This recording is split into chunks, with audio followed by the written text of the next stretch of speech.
جب انسان اللہ والوں کی صحبت میں رہتا ہے تو رہتے رہتے رہتے رہتے ایک وقت آتا ہے کہ اس کے دل میں اپنے شیخ کی ایسی محبت اور ایسی کیفیت پیدا ہو جاتی ہے کہ وہ شیخ سے جدا بھی ہوتا ہے تو جدا نہیں ہوتا. اس کے دل و دماغ میں، اس کے تصور اور خیال میں اپنے شیخ کی محبت کا ایسا غلبہ آتا ہے کہ اٹھتے ہی سب سے پہلے اپنے شیخ کا خیال آتا ہے. سو رہا ہوتا ہے تو اپنے شیخ کے خیال میں ہوتا ہے، جا رہا ہوتا ہے تو اس کو اپنے شیخ یاد آ رہے ہوتے ہیں. جس بندے کو یہ کیفیت ملنی شروع ہو جائے، سمجھ لے کہ میرے قبلے کی سمت درست ہے، میں ٹھیک طرف جا رہا ہوں. اس لیے کہ اس کے بعد ایک آگے کا کیفیت آنے والی ہے کہ جس کو میت رسول کی کیفیت کہتے ہیں، کہ ہر وقت انسان کو رسول اللہ صلی اللہ علیہ وسلم کا ہی دھیان نصیب ہوتا ہے. کھانے میں، پینے میں، سونے میں، جاگنے میں شدید اس کو پیاس لگی ہوئی ہوتی ہے تو اس کو پانی بعد میں یاد آتا ہے، اس کو اللہ کے نبی پہلے یاد آتے ہیں کہ میرے نبی علیہ السلام نے پانی کیسے پیا تھا، میرے آقا علیہ السلام نے پانی پینے سے پہلے کیا دعا پڑی تھی. شدید نیند ہوتی ہے، نیند اس کو بھول جاتی ہے، اپنے آقا یاد آتے ہیں. بستر پر لیٹ کے وہ سوچتا ہے میرے آقا علیہ السلام یوں لیٹا کرتے تھے.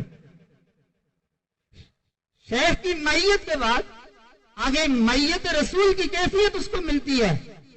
ہاں قبلہ درست ہے، سمت درست ہے. آگے چلتے چلتے پھر ایک مقام آنے والا ہے جس کے بعد انسان کو اللہ رب العزت کی مائیت کا استحضار نصیب ہو جاتا ہے. جس کو حضرت خواجہ عزیز الحسن مجذوب رحمت اللہ علیہ نے اپنے اشعار میں کہا تھا. کسی نے پوچھا حضرت کیا حال ہے آپ کا؟ ارشاد فرمانے لگے پنشن ہو گئی ہے کیا بات ہے اپنی، پنشن ہو گئی ہے کیا بات ہے اپنی، اب دن بھی ہے اپنا رات ہے اپنی، اب اور ہی ہے میرے دن رات کا عالم، ہر وقت ہی رہتا ہے ملاقات کا عالم. میرا اللہ میرے خیال سے، میرے دل و دماغ سے میرا اللہ اجھل نہیں ہوتا. جس انسان کو اللہ کی معیت کی کیفیت نصیب ہو جاتی ہے اسی کو کہتے ہیں کہ یہ اللہ کا ولی ہے، اسی کو اللہ کا مل جانا کہتے ہیں. اسی کو جو ہے وہ احسان کی کیفیت کہتے ہیں کہ جس کے بارے میں جبرائیل علیہ السلام نے آ کے سوال پوچھا تھا کہ اللہ کے نبی احسان کیا ہے؟ آپ نے ارشاد فرمایا کہ تو ایسے ہی عبادت کرے کہ جیسے تو اللہ رب العزت کو دیکھ رہا ہے، اور اگر یہ نہ ہو تو کم از کم یہ درجہ ہو کہ وہ پروردگار تجھے دیکھ رہا ہے. اللہ تعالیٰ تو ہر وقت تمہارے ساتھ ہے.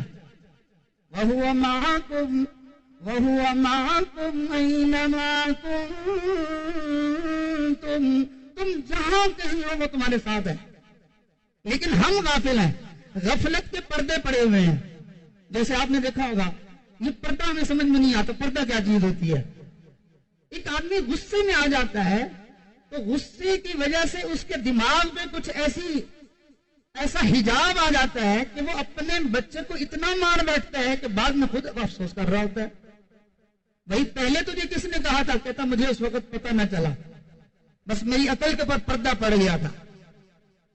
یہی پردے کبھی شہوت کی صورت میں آتے ہیں، کبھی تکبر کی صورت میں آتے ہیں، اور کبھی مال کی ہوس اور ہرس کی وجہ سے انسان کے آگے پردے آ جاتے ہیں. ان پردوں کی وجہ سے اس کو اپنا اللہ نظر نہیں آتا، اس کو اللہ نظر نہیں آتا.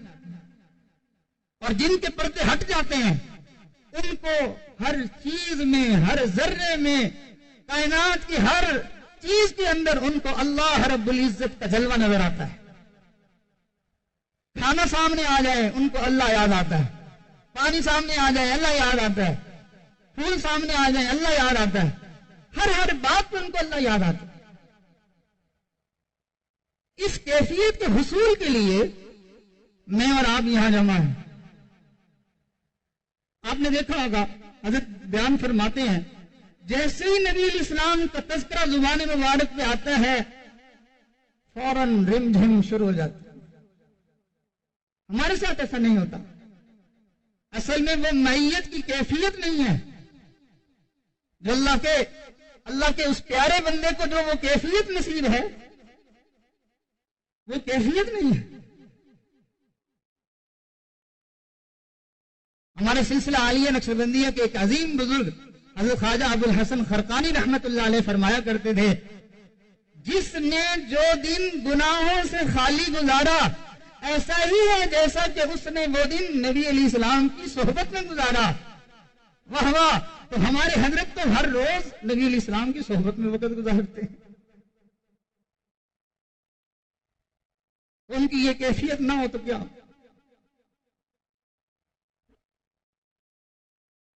تم شیخ کی صحبت انسان کے لیے بہت ضروری ہے۔ حضرت اقدس تھانوی رحمت اللہ علیہ کے اجل خلیفہ حضرت مولانا عبد الغنی پھولپوری رحمت اللہ علیہ ایک مرتبہ صحبت کی اہمیت بیان فرما رہے تھے۔ کسی نے کہا حضرت آپ اتنا زور دیتے ہیں اس بات پہ، آخر اس کی کیا وجہ ہے؟ ارشاد فرمایا کہ تم صحابی بن جاؤ۔ اس نے کہا حضرت میں تو صحابی نہیں بن سکتا ہوں۔ میں کیوں؟ اس لیے کہ صحابی تو اس کو کہتے ہیں جس میں ایمان کی حالت میں نبی علیہ السلام کی صحبت پائی ہو۔